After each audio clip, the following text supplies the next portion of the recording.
Hello friends, welcome to LS Academy for Technical Education. In today's video, we will discuss the various performance criteria which are required during the CPU scheduling. जब भी हम CPU scheduling करते हैं और order decide करते हैं, priority decide करते हैं कि ये प्रोसेस पहले एग्जीक्यूट होगा, ये प्रोसेस बाद में एग्जीक्यूट होगा, तो वो कौन कौन से ऐसे क्राइटेरियाज हैं जिनका हमें ध्यान रखना ज़रूरी होता है. So performance criteria for CPU scheduling क्या है?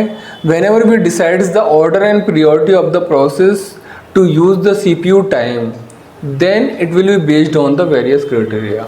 जब भी हम CPU का टाइम यूज़ करना होता है CPU शेड्यूलिंग के टाइम पर, तो कौन कौन से क्राइटेरियाज हैं? सबसे पहले CPU यूटिलाइजेशन.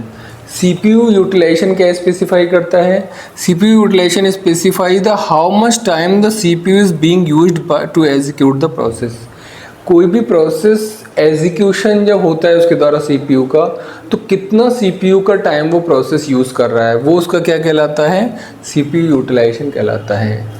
कोई भी प्रोसेस अपने एग्जीक्यूशन के टाइम पर जितना भी CPU का टाइम यूज़ करता है वो क्या कहलाता है? CPU यूटिलाइजेशन कहलाता है. और हम क्या चाहते हैं कि CPU का यूटिलाइजेशन क्या होना चाहिए? मैक्सिमम होना चाहिए. तो पहला परफॉर्मेंस क्राइटेरिया क्या है कि CPU का यूटिलाइजेशन हो. और कैसे यूटिलाइजेशन हो? मैक्सिमम यूटिलाइजेशन हो. कोई भी प्रोसेस जो यूज़ कर रहा है अधिक से अधिक प्रोसेस उसको यूज़ कर पाए CPU के टाइम को, तो ये क्या होना चाहिए? मैक्सिमम होना चाहिए. दूसरा क्या है? थ्रूपुट. थ्रूपुट क्या होता है? पर ये देख लेते हैं. थ्रूपुट स्पेसिफाई करता है कि how many processes can be executed in A given period of time. किसी भी पीरियड ऑफ टाइम में कितने प्रोसेस एग्जीक्यूट हो सकते हैं, वो हमारा क्या कहलाता है? थ्रूपुट हो सकता है. मान लो हम 10 प्रोसेस पर मिनट एग्जीक्यूट करते हैं, तो वो उसका आपका क्या हो गया? थ्रूपुट हो गया. थ्रूपुट क्या हो गया? 10 प्रोसेसेस पर यूनिट ऑफ मिनट. ठीक है, 1 मिनट के अंदर 10 प्रोसेस एग्जीक्यूट हो रहे हैं. अगर हम 1 मिनट के अंदर 20 प्रोसेस को एग्जीक्यूट कर रहे हैं, इसका मतलब है कि हमारी आपका जो थ्रूपुट है वो क्या होगा? और अच्छा होगा. जितना थ्रूपुट ज़्यादा होगा उतना ही वो क्या कहलाएगा? अच्छा कहलाएगा. यानी जितने नंबर ऑफ प्रोसेसेस को आप ज़्यादा एग्जीक्यूट कर पाओगे पर यूनिट ऑफ टाइम में, उतना आपका ज़्यादा सिस्टम अच्छा माना जाएगा. तो CPU शेड्यूलिंग के लिए दूसरा क्राइटेरिया हम क्या है देखते हैं कि कौन सा ऐसा शेड्यूलिंग का तरीका है जिसमें हमारा थ्रूपुट क्या हो? मैक्सिमम हो. तो ये भी क्या होना चाहिए? थ्रूपुट क्या होना चाहिए? मैक्सिमम होना चाहिए. मैक्सिमम CPU का यूटिलाइजेशन हो, मैक्सिमम आपके नंबर ऑफ प्रोसेस पर यूनिट ऑफ टाइम एग्जीक्यूट हो. तीसरा है turn around time. Turn around time क्या है? Turn around time specify the time taken by a process to complete from the time it is submitted to the system. कोई भी process जब system में आया, जिस टाइम सिस्टम में entry हुई प्रोसेस की, और जिस टाइम तक उसका शेड्यूलिंग के बाद वो कंप्लीट कर लिया उसने एग्जीक्यूशन, उसके बीच का जो टाइम डिफरेंस है वो क्या कहलाता है? हमारा turn around time. Turn around time का मतलब जब से प्रोसेस हमारा सिस्टम में आया उस समय से लेकर जब तक उसका एग्जीक्यूशन CPU के द्वारा कंप्लीट हुआ, उसके बीच का जो टाइम डिफरेंस है वो हमारा क्या कहलाता है? टर्न अराउंड टाइम कहलाता है. तो कोई भी प्रोसेस जब सिस्टम में आता है और जितने टाइम में वो एग्जीक्यूशन कंप्लीट कर लेता है, जितना ये जो डिफरेंस है, टाइम डिफरेंस कम होगा, उतना ही हमारा बैटर ज़्यादा होगा.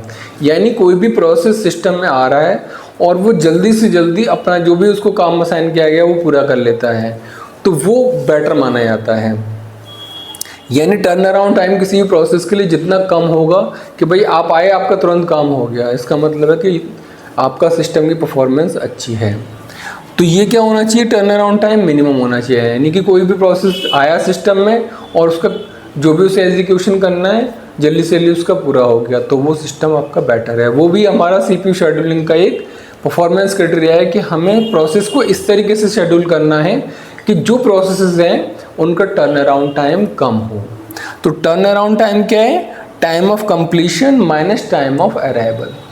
जो टाइम जिस टाइम पे कंप्लीट हुआ माइनस जिस टाइम पे प्रोसेस सिस्टम में आया, वो डिफरेंस हमारा क्या कहलाता है? Turn around time. Now the next criteria is waiting time.